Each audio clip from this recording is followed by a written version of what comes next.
If your lawn looks more like a patchwork of clover and crabgrass than actual grass, you're not alone. These two weeds are the biggest lawn killers out there, and once they get a foothold, they spread fast and choke out everything else.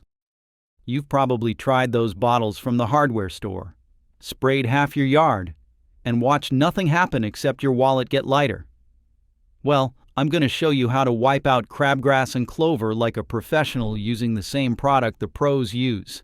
And you're going to do it yourself at home without any special training or expensive equipment. Plus, stick around to the end because I'll show you how to stop these weeds from ever coming back in the first place. Let's get your lawn back. Here's the thing about weed control that nobody tells you. If you get rid of the weeds, all that's left is grass. That's really the whole secret to a great-looking lawn. It's not complicated fertilizer schedules or fancy mowing patterns. It's just eliminating the competition so your grass can thrive. And the good news is that killing clover and crabgrass is actually a lot easier than you might think, as long as you're using the right product and applying it correctly. So let me show you exactly what to use and how to use it. If you've been buying weed killer at the big box stores, I need to be honest with you. Those products are not what the professionals use, and there's a reason for that.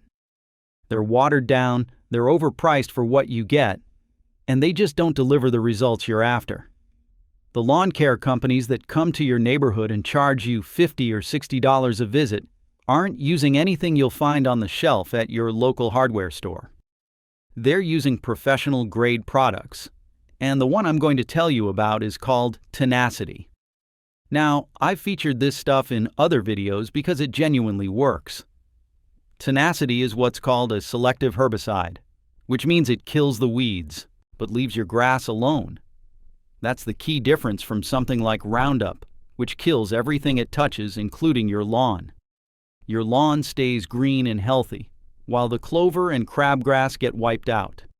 The other thing I love about Tenacity is that it's kid and pet safe when you use it according to the label. Once it dries, which usually takes about 3 to 4 hours, your family and your pets can go right back out on the lawn. Now, the only downside to a professional product like this is that you can't just buy a bottle, open it up, and start spraying.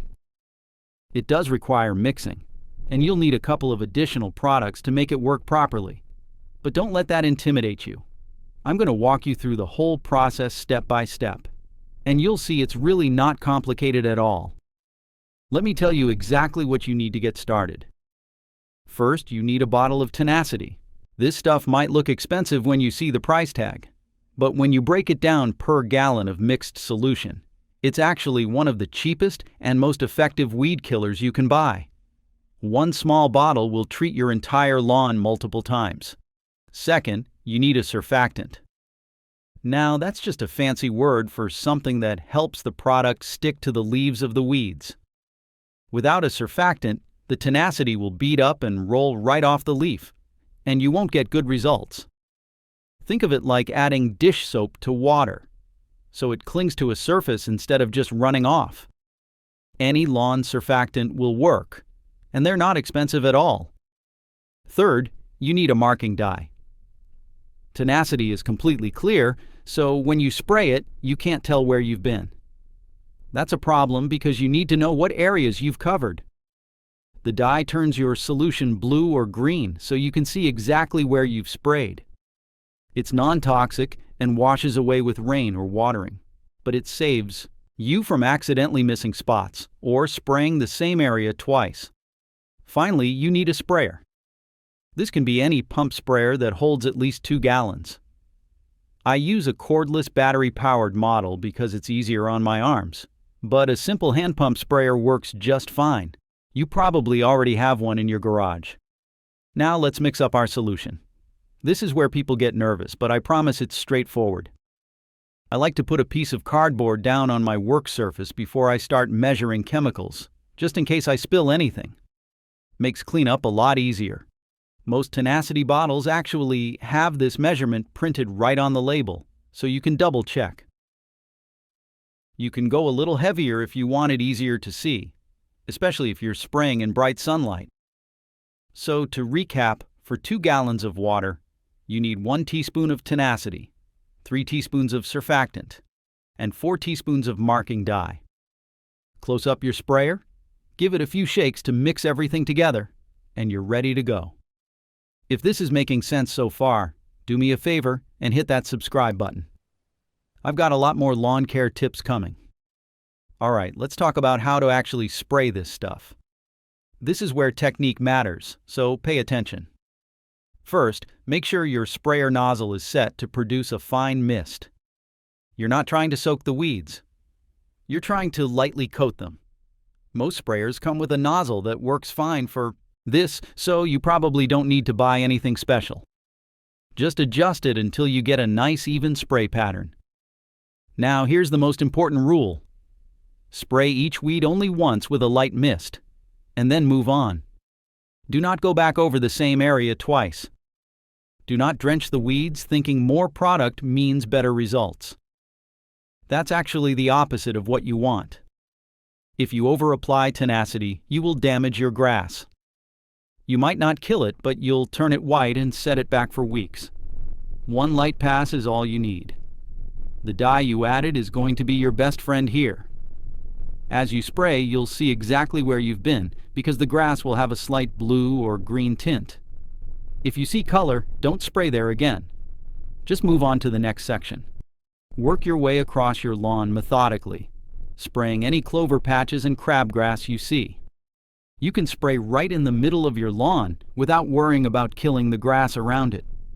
That's the beauty of a selective herbicide. Just focus on coating the weeds with a light mist and keep moving. One more thing. Be careful around your flower beds and garden plants. Tenacity can damage ornamentals and vegetables, so avoid spraying near anything you want to keep. If you have weeds growing right up against your hostas or tomatoes, either skip those or be very precise with your spray. After you spray, here's what you need to expect, because it's going to look a little strange at first. Tenacity doesn't work like Roundup where the weeds shrivel up and turn brown overnight. It works differently, and you need to be patient. For the first week, you might not see much change at all. Then around day 7 to 10, you're going to notice something odd. The weeds will start turning white. First they'll look a little yellow. Then they'll fade to a pale, papery white color. This is completely normal. It means the product is working. The weeds are losing their ability to photosynthesize, and they're dying from the inside out. Now, I'll be honest with you. During this white phase, your lawn might actually look worse than it did before you sprayed. You've got all these white patches where the weeds are dying, and it's not exactly pretty. But hang in there. By week 2 and into week 3, those white weeds will be completely dead, roots and all. They'll shrivel up, your grass will start filling in the bare spots, and your lawn will look better than it has in years. Some of your grass might turn slightly white during this process too, especially if you accidentally sprayed a little heavy in some spots. Don't panic.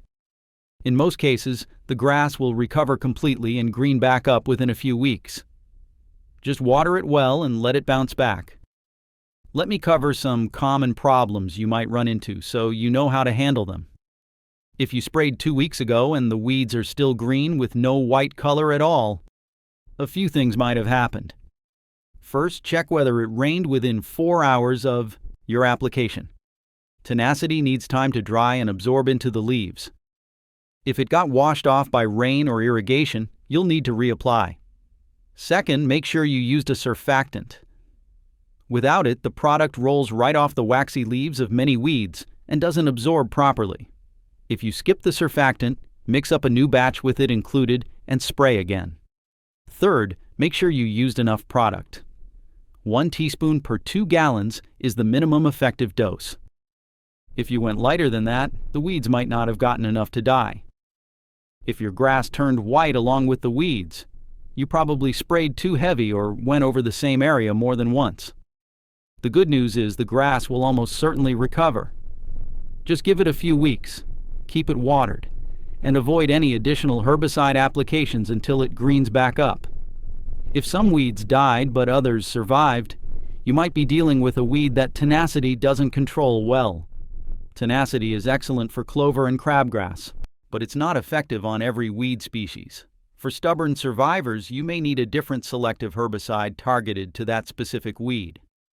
If your sprayer keeps clogging, make sure you're using clean water and that your products are fully dissolved before spraying.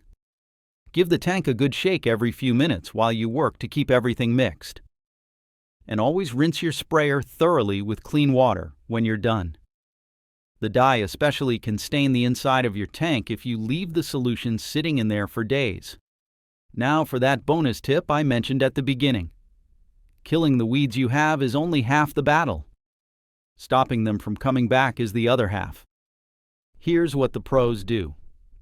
In early spring, before the soil temperature hits 55 degrees, apply a pre-emergent herbicide to your entire lawn. Pre-emergents create a barrier in the soil that prevents weed seeds from germinating. The crabgrass seeds that are sitting in your soil right now waiting for spring will never sprout. You do this once in early spring and once in early fall, and you'll cut your weed problems by 80% or more. Tenacity actually works as both a post-emergent, which kills existing weeds, and a pre-emergent, which prevents new ones. So you can use the same product for both jobs. Before I wrap up, I want to say one thing about clover specifically, because I know some folks are going to bring this up. Clover can actually be beneficial for your lawn in some ways. It fixes nitrogen in the soil, it's good for bees, and some people intentionally plant it. So if you're a clover fan, I respect that, and you might choose to leave it alone. But for most people, clover tends to spread aggressively and take over to the point where you end up with more clover than grass. If that's your situation, then yes, it's time to control it. That's everything you need to know to wipe out clover and crabgrass. And finally get the lawn you've been wanting. If this helped you out, subscribe and hit the bell so you don't miss the next video. And drop a comment below if you've got questions or want to share your own results. Thanks for watching, and I'll see you in the next one.